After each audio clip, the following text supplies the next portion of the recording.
Okay, so for generations now, we've kept increasing the price of cigarettes, partly to raise money for the government, and for a long time it was a very lucrative source of revenue for the federal government, and partly to discourage people from smoking.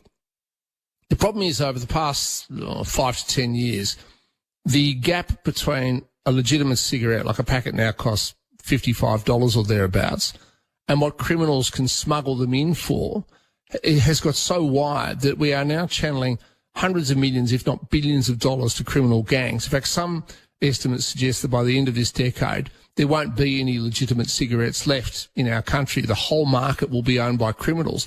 This is clearly a market failure. Our next guest is the federal Liberal member for Monash, co-chair of the Illegal Tobacco Task Force, Mary Aldred. Good morning.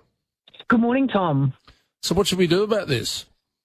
Well, I think to draw on your analogy, we're not quite at Damascus yet, but we're certainly on the road there, because I think there's universal acceptance, certainly on the coalition side, that the current policy framework isn't working.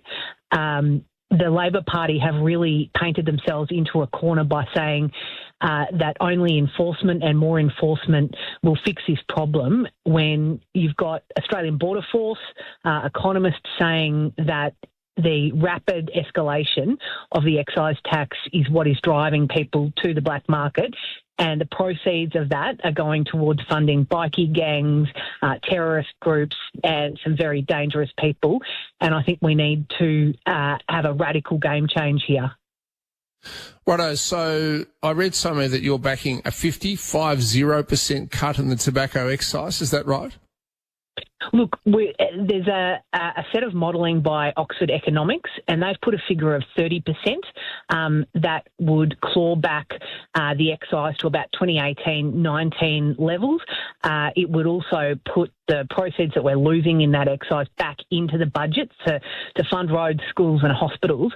I think we need to think more radically here, because we've lost so much ground to the illegal trade. So I'm open to looking at up to 50%.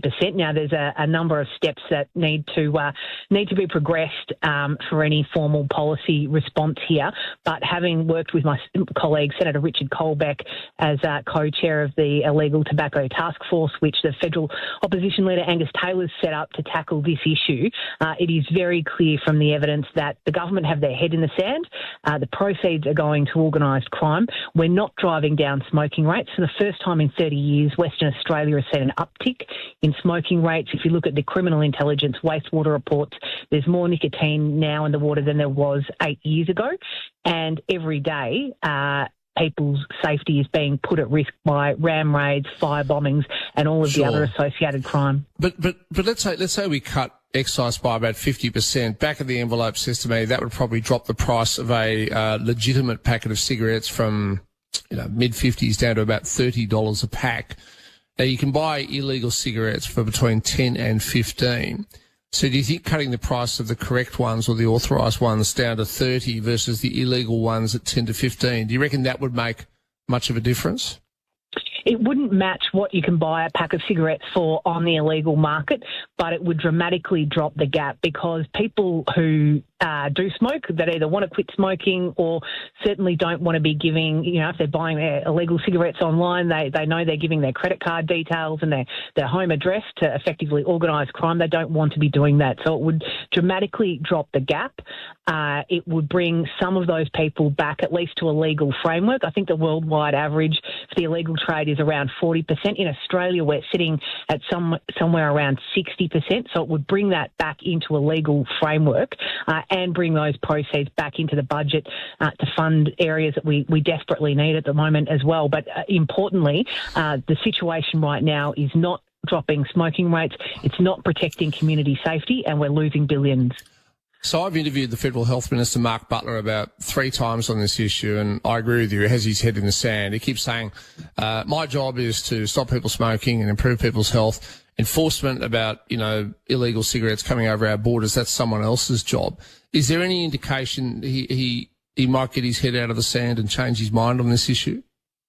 I'm not sure he will, but what we need is a multi-pronged approach by government, which we don't have at the moment. Everybody's sitting in a silo with, as I said, their head in the sand.